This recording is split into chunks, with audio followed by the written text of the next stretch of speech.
সবাইকে শুভেচ্ছা। হোমিও ডাইজেস্টের পক্ষ থেকে আমি ডাক্তার শাহিন মাহমুদ। আজ আমাদের টিউটোরিয়াল সেকশনে ডিএইচএমএস এর দ্বিতীয় বর্ষের অর্গানল অব মেডিসিনের যে টপিকটি নিয়ে আমরা আলোচনা করছিলাম, চিররোগী অনুসন্ধান পদ্ধতি ও তার গুরুত্বের ব্যাপারে, সেখানেই ফিরে এলাম। আমরা আলোচনা করছিলাম অ্যাফোরিজম 103, 104 এবং তার 104 নাম্বারের 90 নাম্বার ফুটনোটটি নিয়ে আলোচনা যেখানে শেষ করছিলাম, আজকে সেখান থেকেই শুরু করছি। শুরুর দিকে ডাক্তার হানিম্যান যখন আলোচনা করলেন যে রোগচিত্র যেমনটি হোক তার নিখুঁত রূপে অঙ্কিত হয়, সেখানে ডাক্তার হানিম্যান ফুটনোটের চিহ্ন দিয়েছেন। এটা হচ্ছে 90 নাম্বার ফুটনোট। আমি এই অ্যাফোরিজমের আলোচনা প্রসঙ্গে, 104 নাম্বার অ্যাফোরিজমের আলোচনা প্রসঙ্গে এই ফুটনোটটিও আলোচনা করছি। ফুটনোটে ডাক্তার হানিম্যান বলছেন যে প্রচলিত ধারার চিকিৎসকগণ তাদের চিকিৎসার ধরনটিতে এই ব্যাপারে সামান্য কষ্ট স্বীকারে অসম্মত। কোন ব্যাপারে?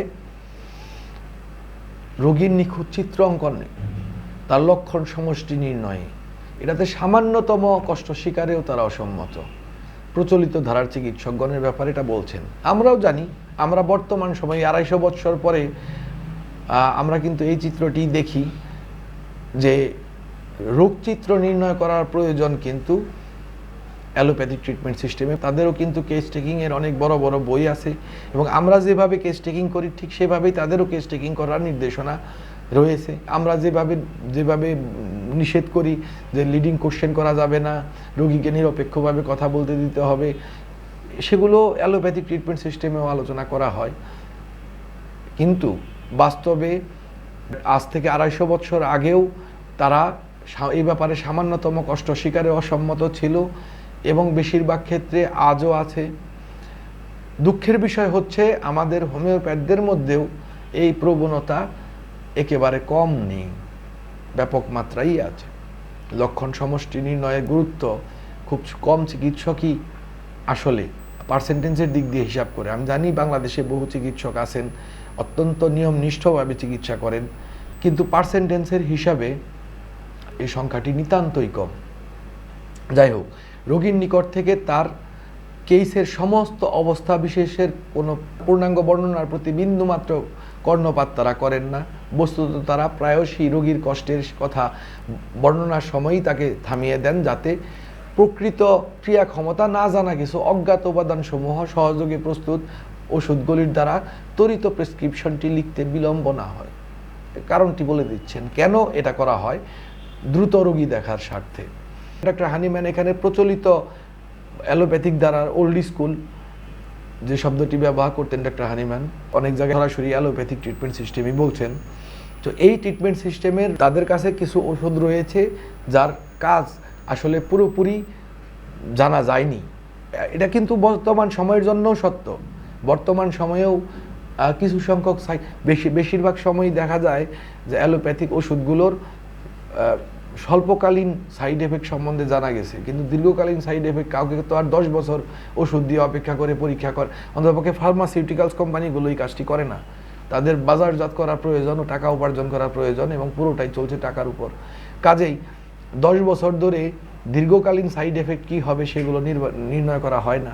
ফলাফলস্বরূপ একটি ওষুধ বাজারজাত করা কিছুদিন পরেই, তার 4-5 বছর পরেই দেখা যায় দীর্ঘকালীন সাইড এফেক্ট, মারাত্মক সাইড এফেক্টগুলো দেখা দিতে থাকে এবং তারপর একটা সময় মামলা টামলাও হয় এবং শেষ পর্যন্ত দেখা যায় ওষুধটি বাজার থেকে বিলুপ্ত হয়, উঠিয়ে নেওয়া হয়, বাজেয়াপ্ত হয়। নাপা বহু আগে থেকেই প্রচলিত, রিসেন্টলি আমরা জানতে পারছি যে এর দীর্ঘকালীন সাইড এফেক্ট কী। অ্যাসপিরিনের বাজারজাতের বহু পরে জানা গেছে তার দীর্ঘকালীন সাইড এফেক্ট কী হতে পারে। এরকম বহু ওষুধ আছে যেগুলোর, আর বহু ওষুধ বলতে প্রায় সব ওষুধেরই দীর্ঘকালীন সাইড এফেক্ট আমরা কোনো সময় জানতে পারি না অ্যালোপ্যাথিক ওষুধগুলোতে। ডাক্তার হানিম্যান বলছেন যে সেই ওষুধগুলো তাড়াহুড়ো করে যাতে প্রেসক্রিপশন করে দেওয়া যায়, ক্রিয়া ক্ষমতা না জানা কিছু অজ্ঞাত উপাদানসমূহ সহযোগে প্রস্তুত ওষুধগুলোর তড়িৎ প্রেসক্রিপশন লিখতে যেন বিলম্ব না হয়, দ্রুত শুধু আসলো গেল, এভাবে যেন প্রেসক্রিপশনটি করা যায়। এই লক্ষ্যেই তারা এইসব বর্ণনার প্রতি তারা কর্ণপাত করেন না।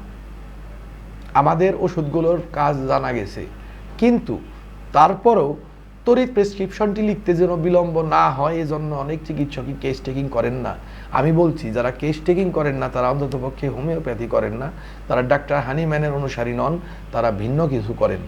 এবং রোগীদেরও সতর্ক থাকা প্রয়োজন এই ধরনের চিকিৎসকদের ব্যাপারে, যারা কেস টেকিং না করে ট্রিটমেন্ট করেন তারা ক্রনিক রোগ আরোগ্য করতে পারেন না। ডক্টর হানিম্যান আমাদের আগের অ্যাফোরিজমগুলোতে কি বলেছেন, একটা ছোরাকে বুঝতে গেলে আপনার জীবনে অনেকগুলো রোগীকে পূর্ণাঙ্গ কেস টেকিং করে বুঝতে হবে। একটা সময় ছোরা একা থাকতো, আজকে থাকে না। একজন রোগী অলমোস্ট এখন একটা রোগীতে শুধুমাত্র ছোরা আছে, আর কোনো রোগ আর কোনো মায়াজম নেই, এরকম একটি রোগী দেখতে পাওয়া একটা সাধনার ব্যাপার। হয়তো সব মায়াজম একসাথে অ্যাক্টিভ থাকে না, কোনোটা ল্যাটেন্ট থাকে, কোনোটা ডমিনেট করে, কিন্তু কারোর শরীরে শুধুমাত্র একটি মায়াজম, এটা এখন একটা কাল্পনিক ব্যাপার হয়ে দাঁড়িয়েছে। আজকের জেনারেশনের আমরা যারা আছি তারা শুধু এগুলো গল্পের আকারে শুনি যে মানুষের শরীরে একটি মায়াজম থাকতে পারে। বাস্তবে আমরা কখনোই একটি মায়াজমযুক্ত রোগী পাই না। সেখানে উপযুক্ত কেস টেকিং ছাড়া এই জট ভেঙে এই মিশ্রিত অবস্থাকে খুলে, যেখানে একাধিক মায়াজম অ্যাক্টিভ থাকতে পারে, সেখানে সেগুলোকে নিরসন করা, ইভেন উপশম করাও একটা অসম্ভব ব্যাপার। কাজেই ডক্টর হানিম্যান এই অ্যাফোরিজমগুলোতে এই ব্যাপারগুলো উল্লেখ করছেন, এটাকে তিরস্কার করছেন, ভর্ৎসনা করছেন এবং অ্যালোপ্যাথদের দিয়ে দৃষ্টান্ত দিচ্ছেন। আপনি জানেন ডক্টর হানিম্যান কিন্তু একটা বড় মাত্রার সমালোচক ছিলেন। তিনি কিন্তু মেজাজের দিক দিয়েও বেশ কড়া মাত্রারই ছিলেন। কাজেই পুরো অর্গাননে কিন্তু বহুবার ভূমিকা থেকে শুরু করে অনেক কঠিন ভাষায় কিন্তু অ্যালোপ্যাথির সমালোচনা করা হয়েছে। যদি তাদের কাজকে আমরা অনুসরণ করি তবে সেটা আমাদের গায়েও লাগবে। শিক্ষার্থী বন্ধুরা, আপনারা কি হবেন আপনারা এখন ঠিক করে নিন। আপনারা কি ডক্টর হানিম্যানের সেই ভৎসনার শিকার হবেন, তার ধিক্কারের শিকার হবেন, নাকি তার অনুসারী হবেন, তা কিন্তু নির্ণয় করার, সিদ্ধান্ত নেওয়ার সময় আপনাদের এখনই। যাই হোক, ডক্টর হানিম্যান এরপর যা বলছেন, আগেই যেমন বলেছি, কোনো অ্যালোপ্যাথিক চিকিৎসকই রোগীর কেসটির অবস্থা বিশেষের পুঙ্খানুপুঙ্খ বর্ণনা জানতে আগ্রহী হন না, এবং তার চেয়েও কম আগ্রহী হন সেগুলো লিপিবদ্ধ করে নোট রাখতে। হয়তো অনেকে শোনেন, কিন্তু সেগুলো লিপিবদ্ধ করার, নোট রাখার ব্যাপারে তাদের কোনো আগ্রহ থাকে না। ফলাফল কি হয়, কয়েকদিন পরে আবার রোগীকে দেখার সময় প্রথম সাক্ষাতের অল্প যে কয়টি বর্ণনা তারা শুনেছিলেন সেগুলো স্মরণ করতে ব্যর্থ হন।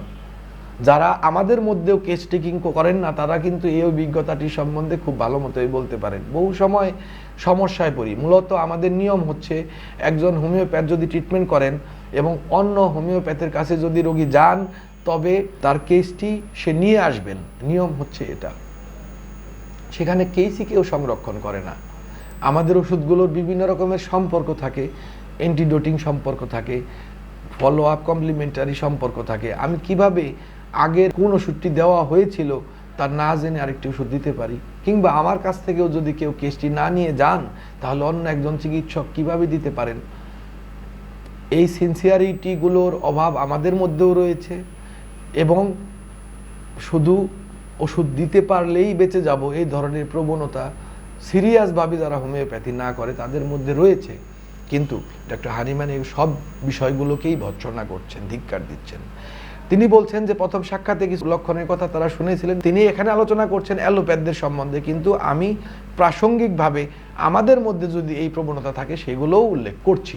তো যে কটা বর্ণনা শুনেছিলেন সেটাও স্মরণ করতে পারেন না, স্বাভাবিকভাবেই ডক্টর হানিম্যান ব্র্যাকেটে বলেও দিচ্ছেন, কারণ ইতিমধ্যে বিভিন্ন উপসর্গে আক্রান্ত অন্যান্য বহু সংখ্যক রোগী দেখেছেন বলে। আমার ক্লিনিকে যদি কোনো রোগী টনসিলাইটিস নিয়ে আসে, টিউমার নিয়ে আসে, আমি কখনোই নিজের অ্যাসেসমেন্টকে চূড়ান্ত হিসেবে গ্রহণ করি না।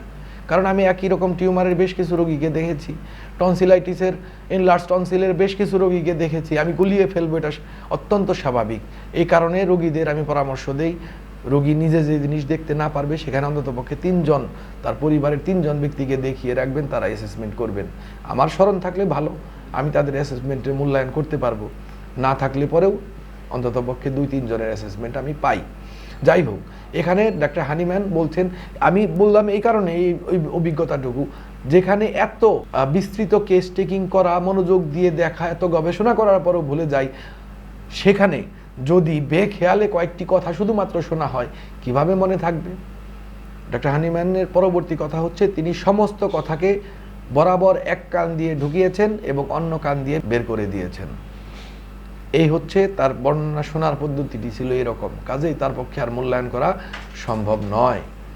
পরবর্তী সাক্ষাৎগুলোকে প্রতিবার তিনি কেবল কিছু সাধারণ প্রশ্ন করেন, হাত ধরে নাড়ি দেখার একটি আড়ম্বর করেন, জিহ্বা দেখেন এবং সেই একই সময়ে একই রকম অযৌক্তিক নীতির ভিত্তিতে অন্য আরেকটি প্রেসক্রিপশন লিখেন, অথবা প্রথম ব্যবস্থাপত্রই নিঃসন্দেহে বৃদ্ধিকৃত মাত্রায় দিনে কয়েকবার করে আরও বাড়তি ডোজে চালিয়ে যেতে নির্দেশ করেন। অর্থাৎ যা করতে হয় অবধারিতভাবে, আপনি আপনার কাছে কোনো ভিত্তি নেই, বেজ নেই, আপনি জানিয়ে চিন্তা করবেন, বিশ্লেষণ করবেন, কিচ্ছু নেই। এবার কি করতে হবে? আড়ম্বর। আপনি যদি প্রপারলি হোমিওপ্যাথিক কেস টেকিং না করেন, তারপরে যদি আপনি তার বারবার নাড়ি দেখেন, যদি বারবার তার জিহ্বা দেখেন, পেট টিপে টুপে দেখেন, তারপর যদি প্রেসক্রিপশন করতে যান, তাহলে সেটাকে ভণ্ডামি ছাড়া কিছুই বলা যাবে না। অ্যালোপ্যাথিতেও একই পর্যায়ের কার্যক্রম সারা জীবনই চলছে, চিরজীবন। আরোগ্যকারী ওষুধের সংখ্যা নিতান্তই কম, যাও আছে সেখানে কেস টেকিং হচ্ছে না। ফলাফলস্বরূপ সেখানে ওই প্রতিবার নাড়ি দেখা, পালস মাপা, প্রতিবার জিহ্বা দেখা এবং সেই আগের অজ্ঞাত কিছু উপাদান সমৃদ্ধ, যার কাজ জানা নেই, এরকম কিছু ওষুধের তড়িৎ প্রেসক্রিপশন। সেই অযৌক্তিক নীতি, ডক্টর হানিম্যান এই নীতির কথাই বলছেন যে এই নীতির ভিত্তিতে আবার একটা প্রেসক্রিপশন করে দেওয়া হয়, কিংবা আগের ব্যবস্থাপত্রই আরও বেশি করে ডোজ দিয়ে আরও ঘন ঘন খেতে বলে দেওয়া হয়। এবং বিনীত সম্ভাষণ করে এই নির্বিচার পদ্ধতিতে দুপুরের আগেই তার যে 50 বা 60 জন রোগী দেখার কথা, তাদের উদ্দেশ্যে দ্রুত গতিতে বের হয়ে পড়েন। তো আমি আগেই বলেছি, ডক্টর হানিম্যান খুব কড়া সমালোচক ছিলেন এবং যথেষ্ট বিদ্রূপও করতে পারতেন। তিনি বলছেন যে খুব ভালো সম্ভাষণ করে, একদম বৌটো করে, মাথা নিচু করে, জার্মানিতে, ইউরোপে যে পদ্ধতিটি প্রচলিত, মাথা বউ করে সম্ভাষণ করে, খুব বিনীত সম্ভাষণ করে, তার মনে মনে ঠিক করা আছে 50 থেকে 60 জন রোগী তাকে দুপুরের আগে দেখতে হবে, তাদের উদ্দেশ্যে বের হয়ে পড়েন। এখানে বিনীত সম্ভাষণটি হচ্ছে এক ধরনের ভণ্ডামি, ডক্টর হানিম্যান এটা তুলে ধরছেন। যাই হোক, যে পেশাতে অন্যান্য সকল পেশার চাইতে প্রকৃতপক্ষে অধিকতম মননশীলতা, সচেতনতা এবং রোগীর অবস্থার সতর্ক পরীক্ষণের উপর ভিত্তি করে একটি বিশেষ চিকিৎসা প্রদান অপরিহার্য ছিল, সেখানে এই ব্যক্তিবর্গ যারা নিজেদের যৌক্তিকতার অনুশীলনকারী চিকিৎসক বলে দাবি করেন, তাদের দ্বারা এরকমভাবেই সম্পন্ন হয়ে আসছে। অর্থাৎ অ্যালোপ্যাথদের সম্বন্ধে বলা হচ্ছে যে তারা মনে করে তারা বৈজ্ঞানিক চিকিৎসা পদ্ধতির অনুসরণকারী, যৌক্তিকতার রেশনাল ট্রিটমেন্টের অনুসরণকারী, তারা এভাবে চিকিৎসা করে বলে তিনি তুলে ধরছেন। মূলত মানুষের চিকিৎসার মধ্যে সবচাইতে বেশি রিফ্লেকশন, মননশীলতা, সচেতনতা এবং রোগীর অবস্থার সতর্ক পরীক্ষাটা সবচাইতে বেশি প্রয়োজন এই পেশাতে, তাই না? মানুষের জীবন একজন চিকিৎসকের হাতে তুলে দেওয়া হয়, তার জীবন বাঁচবে কি মরবে তার সিদ্ধান্ত সেই চিকিৎসকের হাতে। কাজেই এখানে এই চিকিৎসকের দায়িত্ব থাকে সবচাইতে বেশি। পৃথিবীতে এই জীবন নিয়ে, জীবন বাঁচবে না মরবে এই ধরনের সিদ্ধান্ত সূচক পেশা খুব অল্প কয়টি আছে, চিকিৎসা পেশা তার মধ্যে একটি।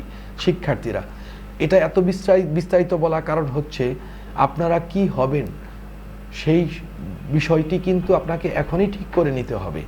আপনি যদি সিরিয়াস হন, আপনি যদি সত্যিকারের হানিম্যানের অনুসারী হন, তবে আমি এই কয়দিন ধরে কেস টেকিংয়ের যে আলোচনাটি সম্পন্ন করলাম তার ব্যাপারে বলতে গেলে উপসংহার টানতে যাচ্ছি। ডক্টর হানিম্যান যেভাবে অর্গান অফ মেডিসিন উপসংহার টেনেছেন, এর উপর নির্ভর করে আপনি কোন ধরনের চিকিৎসক হবেন।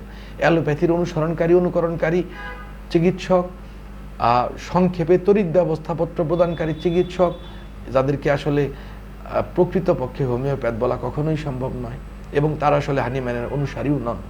যাই হোক, সর্বশেষ ডক্টর হানিম্যান বলছেন যে ফলাফল কি হয়? ফলাফল স্বাভাবিকভাবে যা আশা করা যায় প্রতিটা ক্ষেত্রেই অশুভ। রোগী ভালো হবে না, আপনার মাধ্যমে রোগী ভালো হবে না, রোগী আরোগ্য হবে না, রোগীর ক্ষতি হবে। আমি হোমিওপ্যাথিক ওষুধে বহু সাপ্রেশন হতে দেখেছি।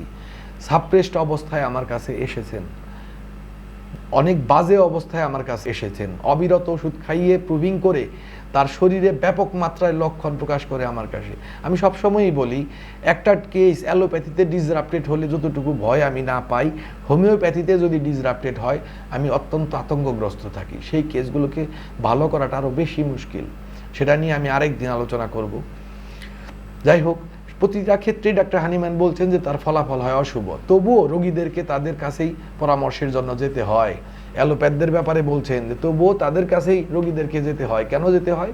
আংশিক কারণ এর চাইতে ভালো কোনো ব্যবস্থা না থাকা এর চাইতে উন্নত ব্যবস্থা হোমিওপ্যাথি 250 বছর আগেও ছিল, এখনও আছে, কিন্তু মানুষ জানে না কিংবা জানতে দেয়া হয় না, অথবা আমরা জানার উপযুক্তভাবে তাকে উপস্থাপন করতে পারি না। তো এটাকে বলছেন একটা আংশিক কারণ, যে এর চাইতে ভালো কোনো ব্যবস্থা তাদের রোগীদের ধারণা সামাজিকভাবে বা পৃথিবীবাসী বা মানুষের দেশবাসীর ধারণা যে এর চাইতে অ্যালোপ্যাথির চাইতে ভালো কোনো চিকিৎসা ব্যবস্থা নেই। তো এই কারণে তাদের যেতে হয়। এবং আরেকটা আংশিক কারণ সম্বন্ধে বলছেন যে চলমান ফ্যাশনের খাতিরে। হ্যাঁ, এটা খুব ভালো মতোই বিদ্যমান আছে। অনেক রোগী আসলে ফ্যাশনের খাতিরেও ট্রিটমেন্ট করেন, সেটা একটা বিস্তৃত উদাহরণ দেওয়া যায়। অনেক রোগী আছেন তারা মনে করেন যে অ্যালোপ্যাথির কাছে না গেলে মান সম্মান থাকবে না, হোমিওপ্যাথিতে যাবো, আহারে ওখানে গেলে পরে কি হবে, আর মানুষ কি বলবে, সামাজিকভাবে ও হোমিওপ্যাথি করো। আমার বহু রোগী খুব সিরিয়াস রোগের থেকে বেঁচে ফিরেছে, ভালো হয়ে গেছে, তার আশেপাশের লোক তা প্রত্যক্ষ করেছে, এরপরেও বহুজন আসতে দ্বিধাগ্রস্ত। কেন? অন্যে কি বলবে, মানুষ কি বলবে আমি হোমিওপ্যাথিক ট্রিটমেন্ট করি, যদিও হোমিওপ্যাথিতে ভালো হওয়া সম্ভব ছিল। চলমান ফ্যাশন হচ্ছে অ্যালোপ্যাথিক ট্রিটমেন্ট করা। বহু টাকা খরচ করে জানা সত্ত্বেও, এই কয়েকদিন আগে আমার একজন এনলার্জ লিভারের রোগী, লিভার এনলার্জ হয়েছে, এই কারণই জানা যাচ্ছে না, সেই রোগী স্বচ্ছ পরিচ্ছন্ন ইমপ্রুভমেন্ট করেছে। একবার ওষুধ দিয়েছি, লকডাউনের মধ্যে সে বিপদে ছিল, কাজে আসতে পারেনি, আমি তাকে একবার দূরের থেকে প্রেসক্রিপশন করেছি, একবারের প্রেসক্রিপশনে সুস্পষ্ট ইমপ্রুভমেন্ট এসেছে। আমি তাকে বলে দিয়েছি লকডাউন চলে গেছে, এরপর আমি না আসলে ট্রিটমেন্ট করব না। এই সিরিয়াস কেসগুলোতে আমি রোগীকে সম্পূর্ণ নিজে স্বচক্ষে প্রত্যক্ষ না করে ট্রিটমেন্ট করতে চাই না, রোগী মাস্ট বেটার দ্যান বিফোর। এরপর কি হলো, সে আছে সরকারি একটি গুরুত্বপূর্ণ চাকরিতে, সেখানে সে এই চিকিৎসার জন্য টাকাও পাচ্ছে, তার খরচের জন্য সেই টাকাটি তাকে খরচও করতে হবে, এবং সেখানে ভালো একটি জায়গায় গিয়ে তার ট্রিটমেন্ট করানো হয়েছে, অ্যালোপ্যাথিক বড় ডাক্তারের কাছে ট্রিটমেন্ট করানো হয়েছে, সেটি না দেখাতে পারলে হয়? এটি কি হয় নাকি? কাজেই তাকে ইমপ্রুভমেন্ট থাকা সত্ত্বেও আমি জানি এর ট্রিটমেন্ট কিন্তু অ্যালোপ্যাথিতে দীর্ঘদিন ধরে ফেল করে আসছে, ক্রমান্বয়ে লিভার যথেষ্ট বড় হয়ে গেছে এবং রোগীর অবস্থা আশঙ্কাজনক পর্যায়ে দাঁড়িয়েছে। আমার ওষুধের পর ইমপ্রুভমেন্ট যথেষ্ট সুস্পষ্ট ইমপ্রুভমেন্ট এসেছে, ইভেন রোগী ফিল করছে, যদিও আমি আল্ট্রাসোনোগ্রাম করতে পারিনি, পরে একবার মাত্র দেখেছিলাম, ফিল করেছে যে তার লিভারটা আগের চাইতে একটু ছোট লাগছে, যে পর্যন্ত শক্ত হয়ে ছড়িয়েছিল তার সাথে ছোট লাগছে, কিন্তু তারপরেও চলমান ফ্যাশন তাকে অনুসরণ করতেই হবে। এরকম আরো বহু উদাহরণ দেওয়া যায়। তো দুটোই আছে, একটা হচ্ছে আমরা ব্যর্থ হচ্ছি এই অ্যালোপ্যাথির চাইতে ভালো চিকিৎসা ব্যবস্থা যে পৃথিবীতে আছে তা মানুষের সামনে তুলে ধরতে, বিভিন্ন কারণে ব্যর্থ হচ্ছি, আমাদের যোগ্যতার জন্য ব্যর্থ হচ্ছি, আমাদের স্ট্র্যাটেজির জন্য ব্যর্থ হচ্ছি, আমাদের যারা দায়িত্বশীল আছেন, নেতৃবর্গ আছেন, তাদের কোনো কাজের ভুলের কারণেও অনেক সময় ব্যর্থ হচ্ছি আমাদের বিরুদ্ধে করা ষড়যন্ত্রের জন্য, এটাকে পশ্চাৎপদ অনাধুনিক বলে মিথ্যাভাবে চিত্রায়িত করার জন্য। আবার মানুষের সাধারণ সাইকোলজি চলমান ফ্যাশনকে অনুসরণ করার প্রবণতা, এই কারণেও রোগীদেরকে অ্যালোপ্যাথিক চিকিৎসকদের কাছে যেতে হচ্ছে, আমাদের কাছে না এসে। যাই হোক, ডাক্তার হানিম্যান 250 বছর আগেই এই বিষয়গুলোকে খুব সূক্ষ্মভাবে লক্ষ্য করেছেন এবং উল্লেখ করে গিয়েছেন। আমি মাঝে মাঝে আশ্চর্য হই ডাক্তার হানিম্যানের এই দূরদৃষ্টি, 250 বছর পরও সামাজিক দূরদৃষ্টি, মানুষের মনোবৃত্তিক দূরদৃষ্টি কতটা প্রখর ছিল তো সেই সময়, যে আজও সেই অবস্থাটি আমরা মৌলিকভাবে আমরা সেই অবস্থাটি দেখতে পাচ্ছি। যাই হোক শিক্ষার্থী বন্ধুরা, আপনারা জানলে আসলে 104 নাম্বার অ্যাফোরিজমে লাগাতার করা ডাক্তার হানিম্যানের কেস টেকিং সংক্রান্ত আলোচনা সম্পন্ন হলো। আপনারা যদি এটাকে সঠিকভাবে অনুসরণ করেন তাহলেই একমাত্র প্রকৃত চিকিৎসক, হানিম্যানের প্রকৃত ধারার অনুসরণকারী চিকিৎসক হতে পারবেন। এটাকে বাদ দেওয়ার পর আর এই হানিম্যানের প্রকৃত অনুসরণকারী প্রকৃত ধারার চিকিৎসক হওয়ার আর কোনো পসিবিলিটি আপনার থাকবে না, পরিচ্ছন্নভাবে বলে দিচ্ছি। তো কাজেই শিক্ষার্থী বন্ধুরা, আপনারা এই বিগত যে আলোচনাগুলো করা হলো 83 থেকে এই পর্যন্ত 104 নাম্বার অ্যাফোরিজম পর্যন্ত, এগুলো আপনারা প্রয়োজনে আবার দেখবেন এবং আনুষাঙ্গিক আপনাদের কোনো প্রশ্ন, আলোচনা, জিজ্ঞাসা কোনো কিছু থাকলে অবশ্যই জানাবেন, আমরা অবশ্যই সেই ব্যাপারে আলোচনা করব এবং পরবর্তীতে আমরা পরবর্তী টপিক এবং পরবর্তী অ্যাফোরিজমগুলো নিয়ে আলোচনা করব আগামী ভিডিওতে। ততদিন পর্যন্ত আপনারা সবাই ভালো থাকুন, সুস্থ থাকুন, আপনাদের শিক্ষাতে সমৃদ্ধি আসুক, এই প্রত্যাশা রেখে আজকের মতো আমি আমার ভিডিও শেষ করছি। সবাই ভালো থাকবেন, ধন্যবাদ।